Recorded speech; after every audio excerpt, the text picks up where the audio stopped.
Hello and welcome back to Crypto Saving Experts, where we talk about the latest cryptocurrency news and take a look at the markets so that we all know exactly what is happening. My name is Jess and we do these live streams every single day at around 11 to 12 a.m. BST time. If you are new here, please don't forget to like and subscribe and press the bell notification button so that you don't miss the latest cryptocurrency news. Let's take a look at the price of Bitcoin here quickly. We can see that Bitcoin is sat at $27,970. We have Ethereum sat at $1,880 at the end of today's stream. We will be doing a little bit of Bitcoin analysis, seeing what's going on in the markets. But first of all, we need to talk about what's going on in the cryptocurrency news. Now, first of all, something really interesting has come to light in the last couple of days, well, hours, I would actually say. Let's take a look at this.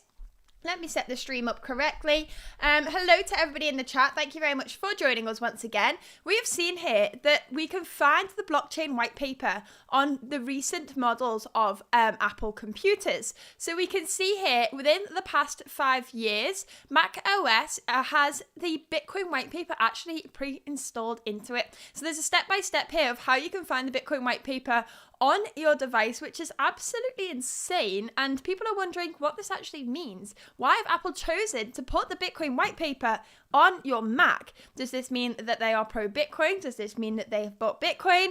Who knows? But we can see here that, let's see where we are. Let's find the thing here. Apple's relationship with the crypto and blockchain industry is checkered following the tech giants allowing NFTs to be bought and sold via applications listed on its app store in the latter half of last year.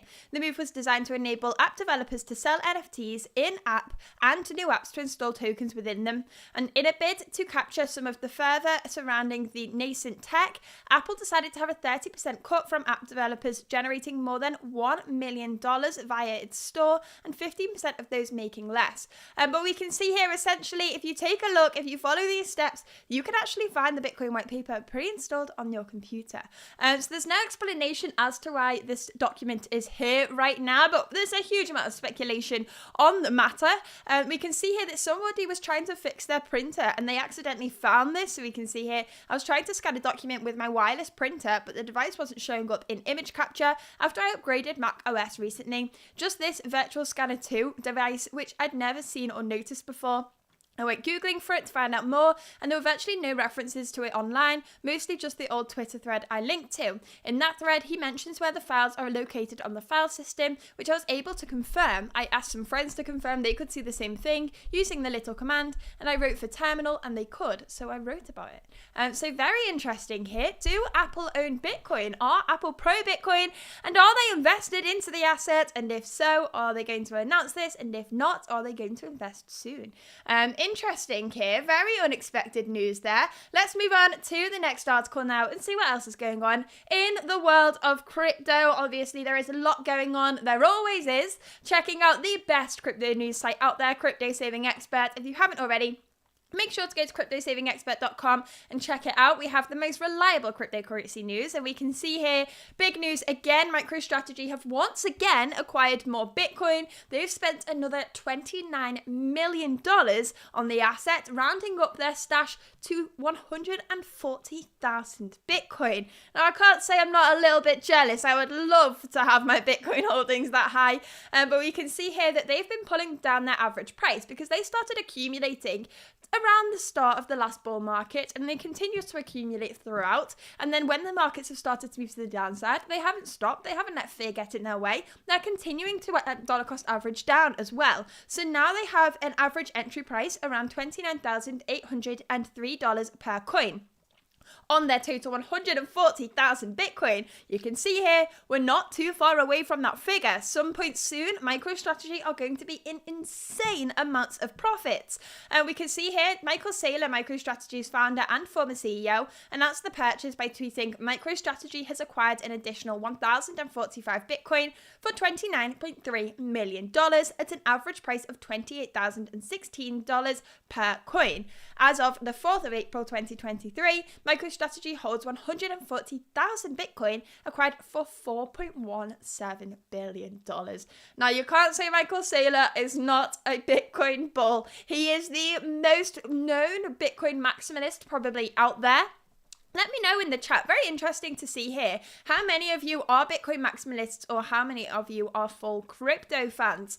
Interesting concept here. Michael Saylor really likes Bitcoin. He doesn't see any value in any of the other cryptocurrencies. I understand many of his points. However, I do believe altcoins have got a chance to actually revolutionize many different industries, and they can create a huge amount of profits for us as well. Let's move on to the next article here to see what's going on next in the world of crypto. Lots to discuss today. Let's check the stream is running smoothly. Everything looks good on my end. Let me know if it's not. Let's check out what's going on here. So we have new OPNX exchange by 3 Arrows Capital founders goes live. So 3 Arrows Capital is a company that got affected by the bear market in 2022 and unfortunately had to file for Chapter 11 bankruptcy. And we can see here now that the founders have clubbed together to create a new cryptocurrency exchange, but they have not yet opened the the claims trading. So what can happen here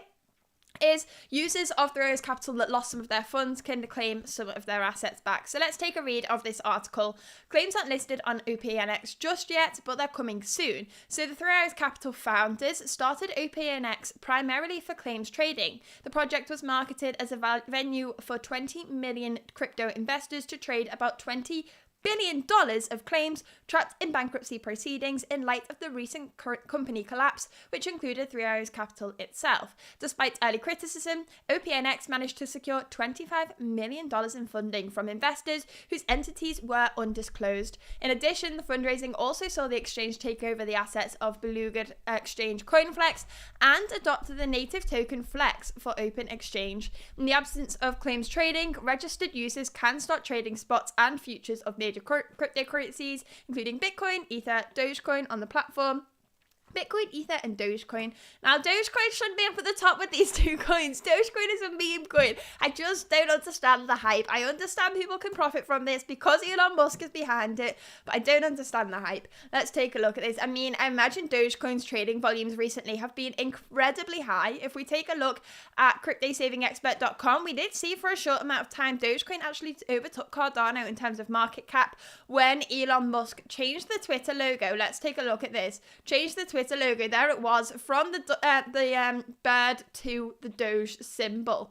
But we did actually see a huge spike in the price of the asset, and I imagine as well in its market cap. If we take a look here, its trading volume in the last 24 hours is down 36% to $1.38 billion, but that rose massively during that period of time when all of this hype and excitement was out because Elon had changed the Twitter logo. So I understand why exchanges are looking to list it because they can make a huge amount of money with assets with huge trading volumes. However, it's Dogecoin. It's a meme coin. We're not interested in this. We can see here, let's go up to the right part of this article. In the absence of claims trading, registered users can start trading spots and futures of major cryptocurrencies, including Bitcoin, Ether, and Dogecoin. So we're looking to see a token which will represent the personal debt owed by the CEO of CoinFlex customers who will shortly be credited are the USD tokens on OPNX. So they will be able to claim their debt the money that they lost essentially in these collapsed companies in 2022.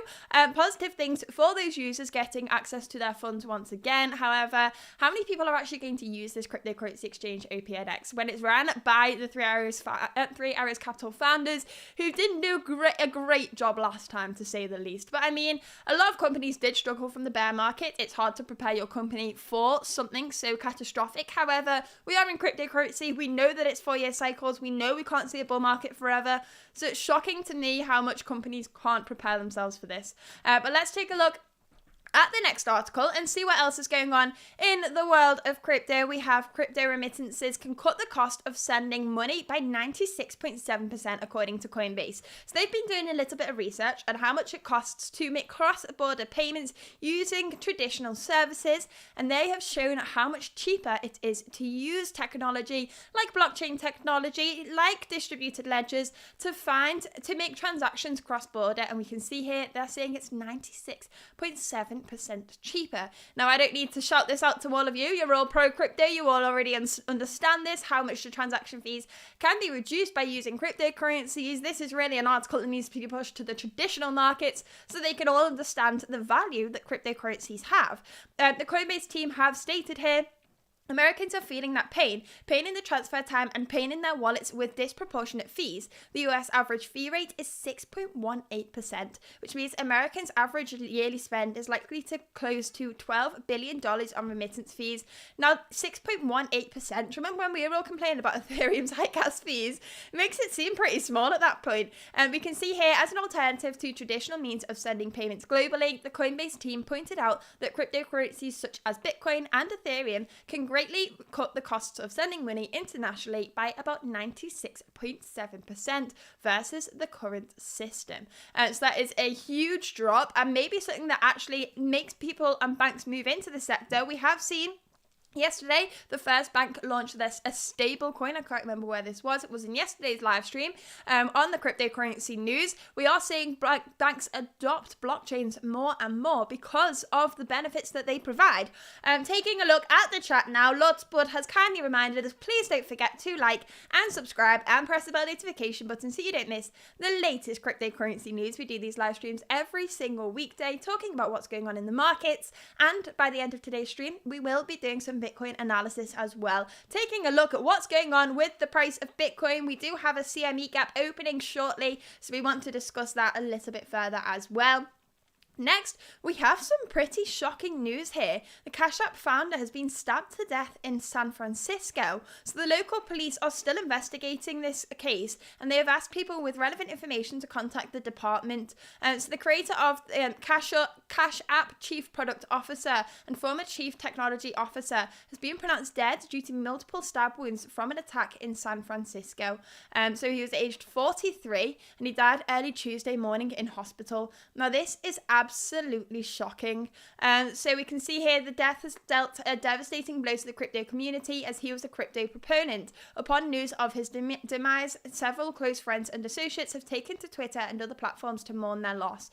So that is absolutely devastating that is happening, and there are people doing these kind of things in the world. But let's move on to the next piece of cryptocurrency news here. We have Dubai's crypto regulator wants more info on Binance's ownership, governance, and auditing. So, like we always see when one regulator starts to show signs that they are concerned about a company, we see other regulators doing something pretty similar. So we can see here Dubai's Virtual Assets Regulatory Authority is increasing scrutinizing crypto firms seeking operational licenses in the city. So Dubai has become quite the cryptocurrency hotspot. I mean, if you look at all the big influencers in cryptocurrency, you can see that the majority of them are based in Dubai, and this is because they had 0% tax on cryptocurrencies. And it was relatively easy to set up a cryptocurrency company there as long as you had a huge wad of cash.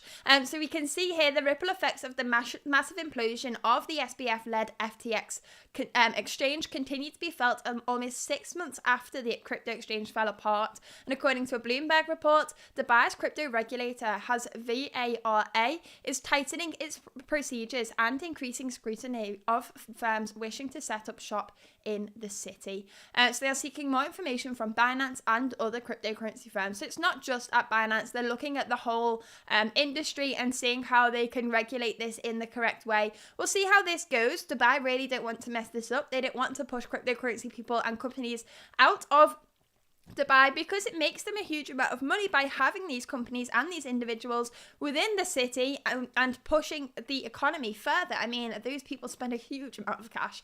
Let's take a look at the next one here. We have Tether sees USDT leading in decentralized finance.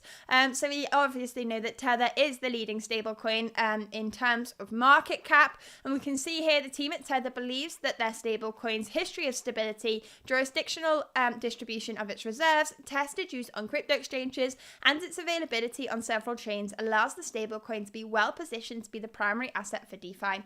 Now let's talk about this. USDT has received a huge amount of FUD over the years, over and over again, because they weren't transparent enough with their reserves. But then eventually, by the end of 2022, they had shown complete transparency in their reserves, and everybody was happy with those reserves. So that FUD around Tether and its reserves has kind of dispersed now. People still aren't a huge fan of USDT because of the years of FUD. It's kind of tainted their reputation a little bit. However, if we take a look at the opposite, the competition, we have USDC, which depegged a couple of weeks ago. That's not necessarily USDC's fault. They held their reserves in the SVB, and we didn't know if their deposits were going to be backed at the time, so it caused USDC to fall because USDC no longer had access to their reserves for a period of time, and therefore the tokens weren't redeemable one-to-one for the dollar. However, that wasn't USDC's fault. Their reserves were just held in a bank that shut down. So they do need to diversify their reserves a little bit more, and this is what USDT is saying they do correctly. However, that has tainted the reputation of USDC. We have BUSD, which is issued by Paxos, and they've been ordered to stop minting the token for a set period of time. So that reputation has been torn apart slightly. We have UST, which has completely destroyed the reputation of algorithmic stablecoins. So what we really have left here is USDT. I mean, I know there's more out there, but from the leading stable coins, it's USDT. So Tether has put itself in a really good position. No matter throughout everything that's happened, USDT has stood strong. It's not been ordered to stop minting. It's not lost its peg. It's just continued to sit at $1 over and over and over again, no matter how much FUD has been thrown at it. And that is one thing you can give to USDT. So let's take a look at this article. So we see here the collapse of UST in mid-2022 and the recent panic caused by the bank run on the US banks have once again caused anxiety about the stability and backing of stablecoins. We can see here USDT has stood the test of time and is positioned to be DeFi's primary asset. With this background, the team at Tether have pointed out that USDT's resilience over the years proves that it is well positioned to be the primary asset for DeFi for the following reasons. First, the recent scout on USDC proved that crypto users prefer non-US stablecoins and stablecoins which have diversified their reserves to protect holders against banking failures. And then we can see here, secondly, USDT has become the most widely adopted, widely integrated, and most liquid stablecoin in cryptocurrency. And we also have here the third reason is that Tether has long been known to be transparent about its reserves and continually sought after the most highly regarded auditors that it could find. And we can also see, fourthly, the company has played a pivotal role in mitigating hacks in the crypto space. For example, Tether froze $33 million worth of USDT when KuCoin was hacked in 2020. So the team obviously are very happy with how their stablecoin has performed because it's managed to hold its peg throughout the storms of cryptocurrency, and potentially I do believe that it could be leading in DeFi as the time moves on. Let's move on to the next article here. We have Ethereum's $2,000 resistance is the level to watch ahead of the Shanghai upgrade. So this is the longer-awaited upgrade that we've been waiting for on the Ethereum network, and this allows those individuals that staked their Ethereum a long time ago to unstake those assets if they choose to do so. So let's talk about this. Ethereum has pumped by 10% since early Monday to a local peak of 1,942. Let's see if it's any higher right now. Let's go to CryptoSavingExpert.com and go to the markets page, and we can see here that Ethereum is currently sat at $1,860. Let's go back to the right article here.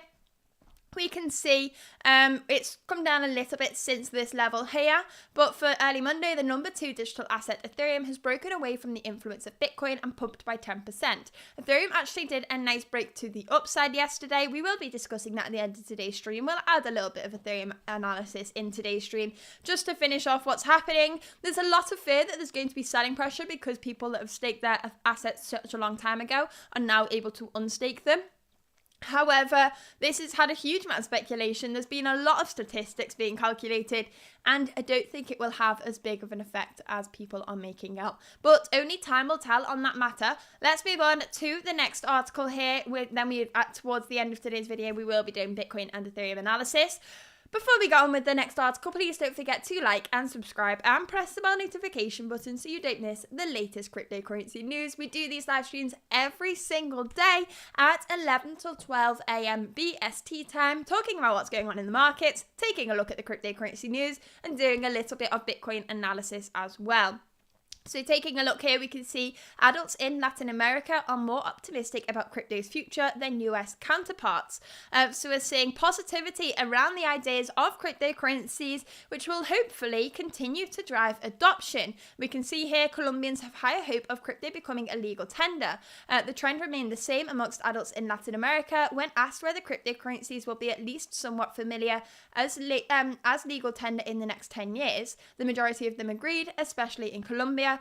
Meanwhile, fewer than half of US adults shared a similar view. So this optimism in Latin Americans is not entirely surprising, given the long-standing popularity of cryptocurrency in member countries as an inflation hedging asset. Demand for Bitcoin and other cryptocurrencies is especially high in Argentina, where inflation is reported above 80.7%. So positivity about cryptocurrencies all over the world, driving adoption, and positive things there. Let's take a look quickly at the Crypto Saving Expert Instagram if you want to catch up with the cryptocurrency news super quickly, super easily. Make sure to go to Crypto Saving Expert on Instagram and give us a follow over there.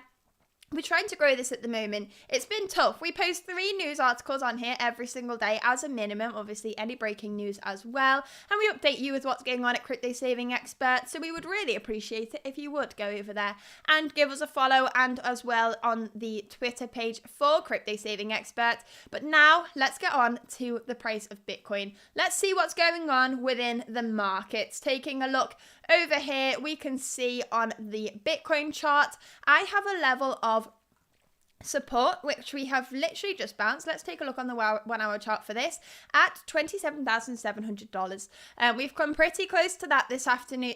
Well, not within the last 4 hour candle, the current 4 hour candle. How long are we in the 4 hour candle? We are 3 hours into this candle here, and we've bounced it pretty nicely. I hope we continue to bounce this and we continue to see that support hold. If we do, that will be pretty positive. We have a level of resistance that we're looking at $28,600 and another one at $28,800. I'm hoping we stay within this range. However, if we don't and we see a break of this level of support, then I'll be looking down at that $26,900 level and the $26,600 level. If we continue to see this sideways action, I'm expecting Ethereum to continue to make some big moves. Let's pull this up. It's probably going to have some really old lines on it from miles and miles ago. If we take a look at the 4 hour chart here, let's delete these levels. We can see here that Ethereum was trading within a price range here. So we have, let's get this off the screen here. There we go. We can see that actually Ethereum was trading within this range here at $1,837. We also have a level of support here. I can actually take that back further to here at $1,717. Right, I filmed 3 videos yesterday for my own cryptocurrency YouTube channel, and I filmed the same video 3 times and we still didn't get it to work. The price was up here and I was saying it's probably likely we'll come down and retest that previous level of resistance as a support, but do you know, you can't even trust me saying that because I didn't get to post the video. And we can see here that this level of previous resistance on the Ethereum chart is 1,837. I'm expecting this to act as a support at this point. If it doesn't, I'll be looking at other levels of resistance that have been able to hold strong, and that is the $1,823 level. If we do get a nice bounce of that, we could continue to see nice moves to the upside. What we typically see within the cryptocurrency market is that Bitcoin sees a nice rally, then it starts to stagnate and to consolidate, and then Ethereum can start to perform well, and the altcoins can start to perform well as well. Taking a look at the Fear and Greed Index quickly, we are sat at 63. We've been around these levels for a pretty consistent, a long amount of time. Right now, we've been within 63 and 61 since back on the... Let's get this right from the start of April. So that's what we are seeing right now. But I'm waiting to see. Hopefully this support holds for Bitcoin and we're starting to see some positive movements again. Let's finally close off today's stream by guiding you all to the best cryptocurrency website out there. Just go to cryptosavingexpert.com. If you haven't already, you are massively missing out. There's completely free cryptocurrency courses over there. We haven't put a $1,000 paywall on them. We've done it completely for free because we want to drive adoption of cryptocurrency and we want to help beginners get into the space. So make sure to go to cryptosavingexpert.com, press this sign up button, create an account, and then if you tick this button as well, you get access to our newsletters that are launched every single Tuesday at 11 a.m, recapping the latest week in crypto and talking about what could potentially happen next. So that is all from me today. So thank you very much for tuning in once again.